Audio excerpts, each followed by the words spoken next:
Bonjour à toutes et à toutes. Aujourd'hui, donc je vous retrouve pour le premier tutoriel, on va dire, comment créer son site de A à Z, tout en code, donc en ligne de code. On va s'appuyer de quelques sources, des sources Bootstrap un petit peu. Faut savoir que coder en Bootstrap, c'est pas réellement coder, mais enfin, on peut avoir un résultat pas si mauvais. C'est pour ça que je vous propose ce tuto, parce que j'en ai pas vu d'autres sur internet, notamment en utilisant Bootstrap. Certes, c'est pas enfin, c'est pas réellement du code, mais bon. Nous, on télécharge pas le thème Bootstrap, on télécharge les sources uniquement du CSS. Alors, donc déjà, il faut savoir que nous allons utiliser Bootstrap. Alors, juste 2 secondes, je vais vous faire, voilà. Donc, nous allons utiliser Bootstrap. Pourquoi est-ce que nous utilisons Bootstrap? Parce que Bootstrap, en fait, qu'est-ce que c'est déjà? C'est c'est en fait des petites choses de CSS. En fait, on va télécharger des fichiers .css que l'on va pouvoir incruster dans notre page. Et après, bah là, par exemple, on nous donne des codes. Donc, imaginons, on veut une navbar, navbar, par exemple. Et voilà tous les styles de navbar qu'on nous propose. Donc par exemple pour cette navbar avec une barre de recherche, voilà le code. C'est un petit peu pré-mâché. Moi personnellement je l'utilise pour la police d'écriture, pour quelques trucs comme ça. Donc c'est assez bien de ce côté-là. Ouais. Je vous propose de commencer. Oui, donc vous verrez, enfin Bootstrap, là par exemple, tout ce code, il vous le donne, mais absolument rien n'est fonctionnel, hein. Du style, vous tapez dans la barre de recherche, vous cliquez sur Submit, ça vous fait rien, quoi. Mais absolument rien. Après, il y aura le PHP à faire. Alors pour suivre ce tuto, vous aurez besoin de quelques bases, surtout. Des bases HTML, CSS et PHP. Niveau PHP, pas super élevé, c'est suffisant. Après HTML et CSS, connaître quand même un minimum, ça serait plutôt pas mal. Donc alors pour commencer, on va télécharger les sources Bootstrap. Donc je vous mettrai le lien dans la description, hein, comme d'hab. Au pire, vous allez sur le site officiel de Bootstrap, vous allez dans Getting Started, et là vous téléchargez Bootstrap. Donc en gros, ça va vous envoyer un fichier .zip, donc que moi j'ai déjà téléchargé. Ensuite, ça on va voir après, on en aura besoin. Donc on peut le balancer, je vais le balancer sur mon bureau. Ah, il y a de la merde. Voilà, donc on peut le dézip, enfin, je vais voir déjà ce qu'on y trouve dedans. Ouais, donc c'est bon, c'est un fichier propre. Je l'extrais ici moi. Après, enfin vous le dézippez. Ouais, voilà. Donc il est là notre cher fichier. Donc ça c'est notre fichier Bootstrap. Donc on a à l'intérieur du CSS, du front et du JS. Ça on va pas l'utiliser. Le JS on l'utilisera pas pour le moment. Alors juste 2 secondes, je vais me décoder ça. Hop. Voilà. Donc le JS on va pas l'utiliser pour le moment. Donc pour le moment ce qui nous intéresse c'est surtout le CSS. Donc on va aller sur notre FTP. Donc là où on va aller mettre notre site. Ouais, donc je suis sur VPS. Enfin bref, vous arrivez sur votre truc, hop là, vous créez, même pas besoin de créer un fichier. Donc voilà, à la racine, donc un fichier blanc, vous supprimez tout ce qu'il y a dessus, sauf si vous êtes chez Pulseberge ou un truc comme ça. Je crois qu'il vous laisse 2-3 merdes, enfin un truc comme ça. Je sais pas. Enfin, vous débarrassez un petit peu un maximum de fichiers. Donc ensuite, vous cliquez, soutenez le fichier CSS dans votre FTP. Donc voilà, il a fini de transférer, c'est juste ce fichier là. Voilà. Donc là, on a tous nos fichiers CSS. Donc voilà nos fichiers CSS, c'est plutôt cool. Avant de commencer, on va commencer justement, on va se créer un fichier index.php. Alors pourquoi .php? Parce que moi je mets souvent du PHP un petit peu dans mes fichiers. .html, j'y arriverai pas moi. Après il faut faire, si je pourrais y arriver, mais j'ai l'habitude de faire comme ça. Donc à vous de voir si vous voulez mettre votre PHP à part ou pas. Ah bah quand. Allez, on va le tenter. On va le tenter. J'ai envie de le tenter au point HTML. Donc voilà. Donc afficher, éditer. Là, vous pouvez mettre un petit truc de base. Donc vous mettez les balises. Alors je vais juste zoomer un peu. Ça pourrait être cool pour vous. Ça fait peut-être un peu gros, mais je m'en fous. Merde. Ok. J'avais oublié la... Alors...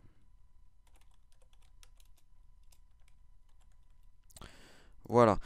Oui, donc pour la petite information, moi je suis sous Sublime Text 3. Donc pour le télécharger, pareil, c'est très simple, gratuit. Donc Sublime Text 3. Et là, vous atterrirez sur le site officiel. Et vous pouvez le télécharger en Windows 64. Enfin, vous vous débrouillez quoi. Je pense que vous êtes assez grand. Notepad suffirait aussi, même un bloc-notes, mais bon, après c'est côté pratique. Voilà, par exemple, j'ai même pas besoin de fermer les balises entièrement, ça se fait auto, donc c'est plutôt cool. Juste, j'ai oublié une petite balise HTML. Hop, on n'est pas tellement obligé de les mettre, mais c'est... Ah, quoique, peut-être dans un fichier pur HTML, peut-être qu'on l'est. Enfin bref, oups.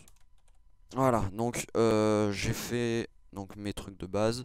Donc dans la balise head, on va appeler tous les fichiers CSS. Donc tous les fichiers CSS qui se trouvent là. Donc ça, non, là on a, oui, ils sont là, là, les deux là. On pourrait, bah, on va mettre même le JS pour plus tard, ça nous servira. Donc hop, on se met là et on fait ça. Alors je vais juste dézoom un peu. Commentaire, on s'en fout, total. Hop. Et voilà. Alors on met un petit peu de beauté. Donc je crois qu'on est bon là. Donc voilà, on a donc pareil, j'ai oublié de vous expliquer. Donc là pareil, là où vous avez téléchargé sur la même page, vous copiez-coller tout ça. Donc ça c'est les pour faire venir les fichiers en fait. Alors juste va falloir changer le lien parce que regardez. Là quand on est donc ça c'est notre index, on part de là. On part de là. Il va aller chercher où? Il va aller chercher dans le fichier CSS et après les noms des fichiers sont là. Et là, il nous met qu'il va... Ah ouais, bah... Ok, donc il met directement des liens. Ok, donc ça servira à rien de les télécharger, mais vous pouvez les télécharger. Je vais le faire comme ça, moi. Hop. Et hop. Donc voilà, vous mettez... Donc qu'il aille chercher dans le fichier CSS et le nom du fichier .css. Donc là, pareil. Et là, pareil. Pour le JS, bah, on va le faire tout de suite. Donc pareil, qu'il aille chercher dans le fichier JS et le nom du JS, enfin, du JavaScript. Donc pareil, on va faire hop, un petit cliquet soutenu. Merde. Souris qui bug. Voilà. Donc vous prenez le JS, on va le foutre là-dedans. Hop, et là il atterrit là. Donc le CSS à côté du JS. C'est bon. Donc on a notre CSS, notre JS, et puis bah on peut commencer. Donc voilà. On va... Merde, j'ai déjà ouvert, je suis con. Donc on va pouvoir l'ouvrir, enfin il est ouvert pardon. Donc on a incrusté nos trucs, ça c'est bon. Hop. Voilà, donc on va mettre un titre déjà à notre page, je pense que ça peut être cool. Title. Qu'est-ce qu'on va mettre comme titre? On va mettre... Bah, ouais, on va retomber sur un fichier .php parce que je préfère. Donc je vais refaire un fichier .php, donc renommer PHP. Voilà, je préfère. Désolé, hein, mais j'ai l'habitude de faire ça, on va dire. Donc title, on va mettre une variable PHP. Donc on ouvre les balises PHP, espace, et là on va faire echo, et on va mettre une variable. Donc on va mettre la variable titre.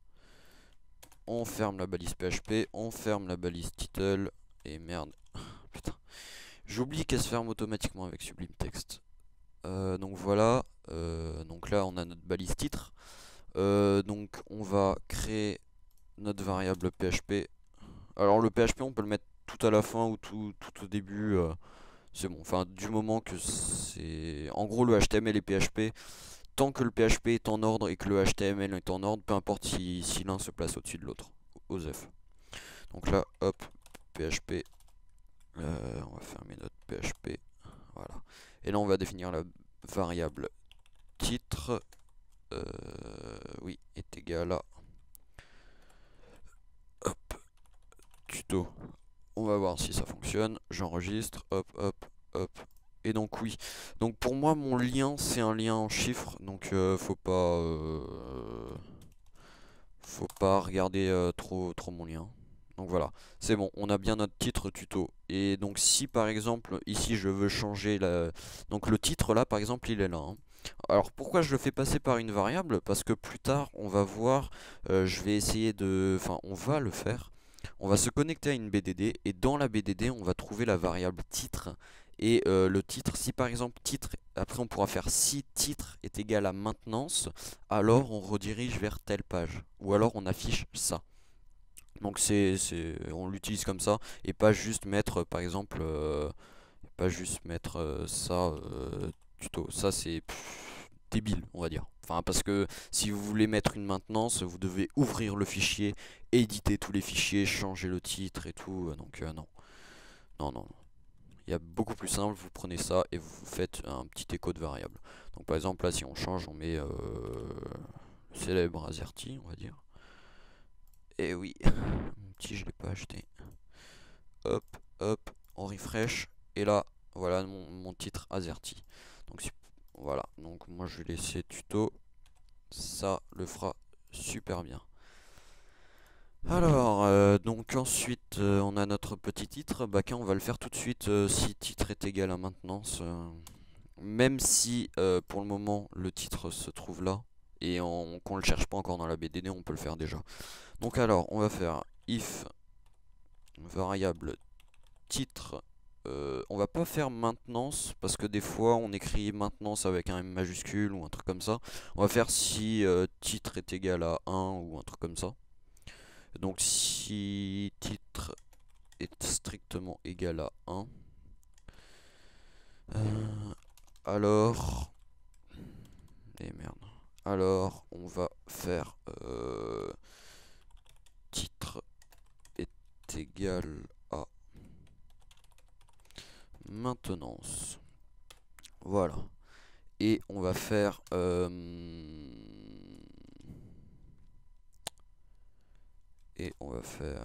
bah on va rien faire. Et donc en gros après on va faire else. Oui, else.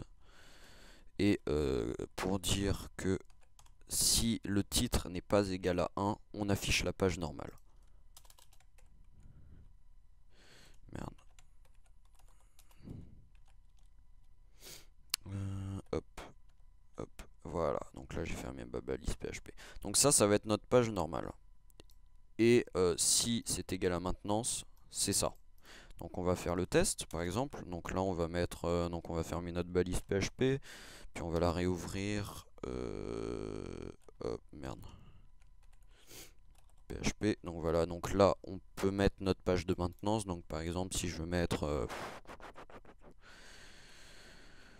je suis même pas obligé de mettre ça. Donc H1, on va mettre maintenance. Voilà. Donc ah. Putain, j'oublie à chaque fois que ça se ferme. Voilà, donc là par exemple, en gros, ça veut dire que si notre titre... 2 secondes, je mets un petit peu, voilà. Donc là, ça veut dire si notre titre est égal à 1, donc on va mettre que s'il y a une maintenance, on va mettre titre est égal à 1. Imaginons, on fait une maintenance sur notre site, hop, on va dans notre, on va dans notre fichier, on fait ça.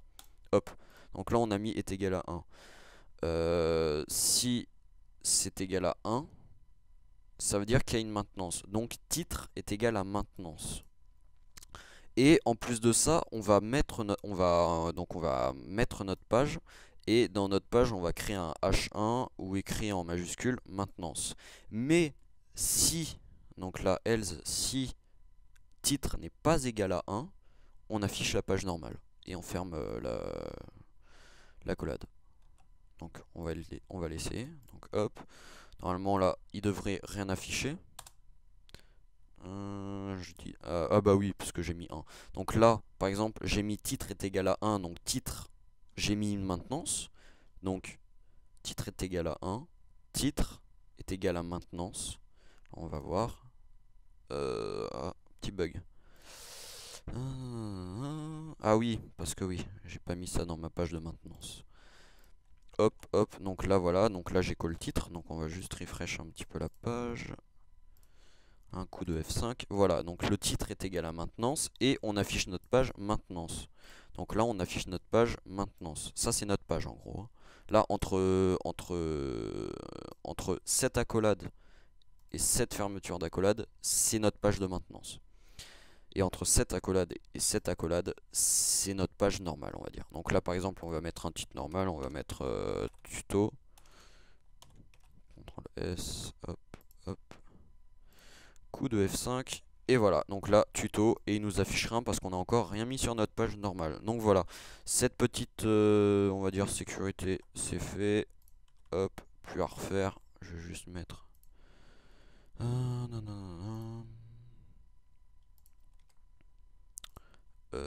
hop, hop, hop, hop. Voilà, donc ça on n'est pas obligé de mettre de le mettre comme ça. Enfin moi c'est surtout pour me retrouver un petit peu. Donc ça c'est correct. Allez, maintenant on va se mettre à bosser un petit peu sur notre page normale. Alors, qu'est-ce qu'on voudrait sur notre page normale? Qu'on aille voir un petit peu. En fait le Bootstrap c'est comme un petit magasin. C'est, oh putain je trouve ça cool ça, bah je voudrais, bah allez hop on le met. Des petits trucs comme ça. Donc par exemple, qu'est-ce qu'on voudrait? Bah on voudrait une navbar. Allez, on va voir dans navbar. Qu'est-ce qu'on nous propose? Donc cette navbar, moyen, sans plus on va dire. C'est simple mais c'est stylé on va dire. Après vous pourrez choisir votre navbar ou la créer hein, tout simplement. Mais enfin voilà, allez on va prendre ça. On va prendre cette navbar. Par contre oui. Donc là par exemple, en fait des fois ils ont eu tellement la flemme d'écrire le code qu'ils vous le remplacent par 3 petits points. Donc ça par exemple c'est un petit peu débile de leur part mais c'est pas grave. Donc là on a notre balise navbar, donc ce qui propose de faire exactement le même résultat, ou presque. Donc ça c'est une div de responsive de Bootstrap, donc normal. Donc à la place des 3 petits points, qu'est-ce qu'on doit mettre? Alors à la place des 3 petits points, on doit mettre, donc on monte plus haut, on monte plus haut. Là on nous dit de mettre...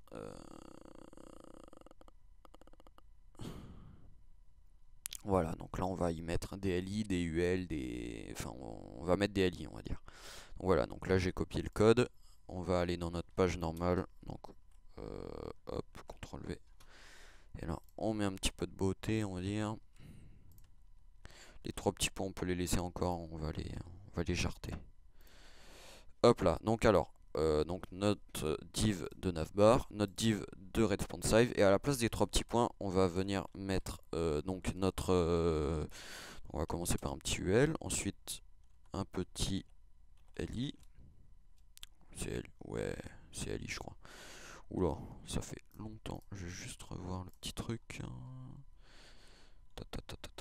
Voilà, on va copier la ligne, puis on va la faire à notre bon vieux truc. Donc voilà, donc LI, dans le LI ils ont mis une balise A donc qui permet de rediriger on va dire. Donc on va laisser ça pour le moment.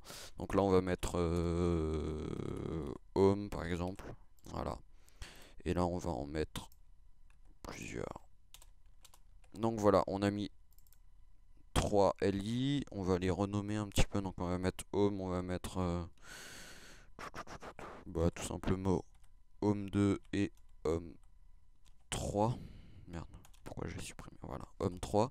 Donc là on peut enregistrer, hop, hop, hop. Et là on va voir, hop, voilà. Alors, qu'est-ce qui ne va pas? Je crois peut-être savoir pourquoi. Parce que notre CSS doit pas être correct, c'est bizarre. CSS...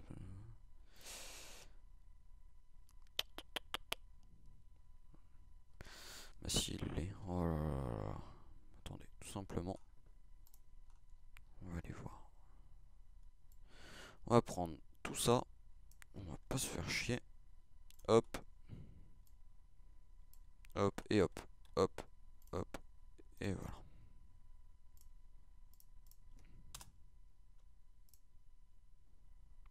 Ok, donc pourquoi est-ce qu'il... Non, merde. Je me suis redirigé vers mon MySQL. Donc voilà, là, ça fonctionne. Bon, on va prendre ce navbar. OSEF. Pourquoi est-ce qu'il ne fonctionnait pas d'ailleurs? Je ne sais pas. Et on s'en fout. Donc, on va pouvoir mettre... Hop. Je vais juste le déplacer un peu. Voilà, ça me va.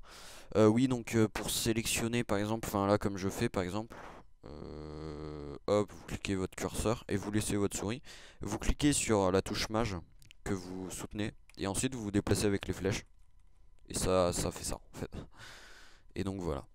Donc c'était la petite information on va dire. Donc alors on va voir un petit peu le résultat. Qu'est-ce qu'on pourrait changer, qu'est-ce qu'on pourrait pas changer. Donc le drop down.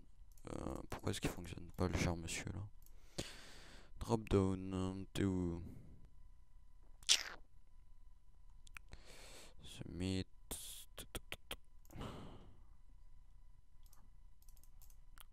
Est-ce qu'il fonctionne là? Oui, il fonctionne. Pourquoi tu veux pas fonctionner, mon cher ami? Ah ah.